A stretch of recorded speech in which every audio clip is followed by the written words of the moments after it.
সুপ্রভাত বন্ধুরা, আজকে আবার একটা নতুন ব্লগ নিয়ে চলে এলাম তোমাদের কাছে। প্রথমেই হরিমঞ্চটা দেখিয়ে সকালটা শুরু করছি। সকাল যদিও অনেকক্ষণ আগে হয়ে গেছে, তো আমি এখন দেরি করে উঠি। এই যে আজকে একে নিয়ে সারাটা দিন কাটাবো, তাই জন্য একে আগে ছাদে নিয়ে এসেছি। এটা আমাদের রকি, ওকে প্রথমে খেতে দিয়েছিলাম, ওদিকে ভাত খেতে দিয়েছিলাম। ভাত আর মাছের ঝোল ছিল কালকের, তো শীতকাল পড়েছে, তো তার জন্য নষ্ট হয়নি বলে ওকে খেতে দিয়েছিলাম। এবার আমি খাবো। চলো দেখাই তোমাদের। চলো, 8 মাসের প্রেগনেন্সিতে আমি কী খাওয়া দাওয়া করছি, আর বাড়িতে একা একা কী করছি, কেমনভাবে রান্না করছি, সব কিছু তোমাদের সাথে শেয়ার করি। আজকে আমি দেখাবো আমার রান্নাঘর আর কেমনভাবে রান্না করি। আশা করি সবাই ভালো আছো, আর আমিও ভালো আছি। অনেক দিন পর তোমাদের সামনে একটা ব্লগ নিয়ে এলাম। আর অনেক দিন পর বলতে শরীরটাও খুব একটা ভালো ছিল না, শ্বশুরমশাইয়ের দিন ধরা হয়েছিল। সেদিনকার আমাদের গোত্র মতে বলো, যাই হোক, আমাদের এখানকার নিয়মে সারাদিন ভাত খেতে নেই। তো আমি না নিয়ম মানলেও হতো, কিন্তু মনে হলো যে আমি প্রেগনেন্সি চলাকালীন আমি জন্মাষ্টমীর পুজো করেছি, রাধাষ্টমী পুজো করেছি, তো আমি থাকতে পারবো এই ভেবে আমি খাইনি ভাত। আর সেদিন থেকেই আমার শরীরটা ভালো ছিল না, শরীরটা গরম হয়ে গিয়েছিল, অ্যাসিড করে গিয়েছিল।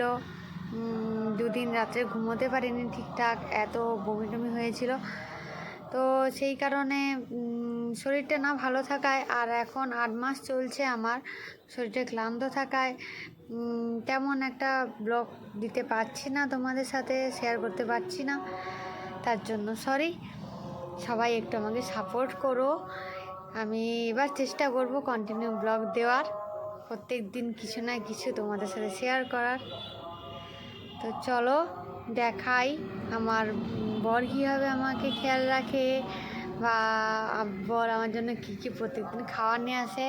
হ্যাঁ, আমার বর আমার জন্য প্রত্যেক দিনই কিছু না কিছু খাবার নিয়ে আসছে। যদিও আমার প্রেগনেন্সিতে খুব একটা লোভ হচ্ছে না আমার, তবুও বরের ভালোবাসা তো, ও নিয়ে আসে, মানে আমার মাধ্যমে আমার বেবিও খাচ্ছে, তাই জন্য নিয়ে আসে। আজকেও নিয়ে এসেছে, মানে কালকে নিয়ে আসছিলো, ওর গাড়ির ডিকিতে রয়ে গিয়েছিল, তো আজকে সকালবেলা দিয়ে গেছে। একটু মুড়ি খাবো আর একটু খাবারটা খাবো, আর তোমাদেরকে দেখাবো কি খাবার এনেছে। আর হ্যাঁ, একটা ভালো কথা তোমাদের সাথে শেয়ার করা হয়নি, আমার হাজব্যান্ড এই কদিন আগেই ওর বন্ধুর বিবাহবার্ষিকী ছিল, তো তারা গিয়েছিল বর্গয়া মন্দিরে। ও কিন্তু আমার নামে পুজো দিয়েছে। আমার মনে মনে ইচ্ছা হয় যেগুলো, সেগুলো আমাকে ভগবান ঠিক জুটিয়ে দেয়, মানে যেগুলো খেতে ইচ্ছা হয়। তো আমার মনটা খেতে খুব ইচ্ছা হচ্ছিল, তো দেখলাম পুজো দিয়ে এসেছে, আর পুজোর প্রসাদ নিয়ে এসেছে। বর্গয়া মন্দিরে মানে মায়ের প্রসাদ মানেই তো মন্ডা, তো মন্ডাটা পেয়ে গেছি। আর কদিন ধরে একটা খাবার খেতে ইচ্ছা করছিল, যেটাও আমাকে আজকে সকালবেলা দিল। চলো তোমাদেরকে দেখাই।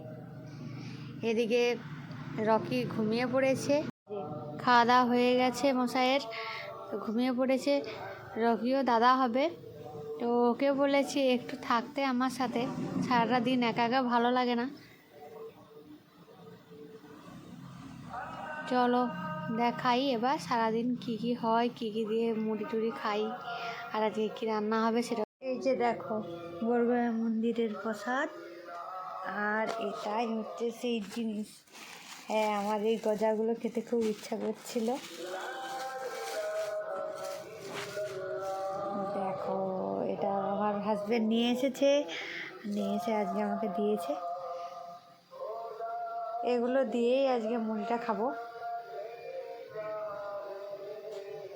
দেখো বন্ধুরা, এখন প্রেগনেন্সিতে অঙ্কুরিত ছোলা খাওয়াও খুব ভালো, তো আমার ছোলা ভেজানোই থাকে, ছোলা দিয়ে মুড়ি খাচ্ছি। আর এখানে এই যেগুলো নিয়েছি, চলো খেয়ে নিই, তারপরে আবার কথা হবে।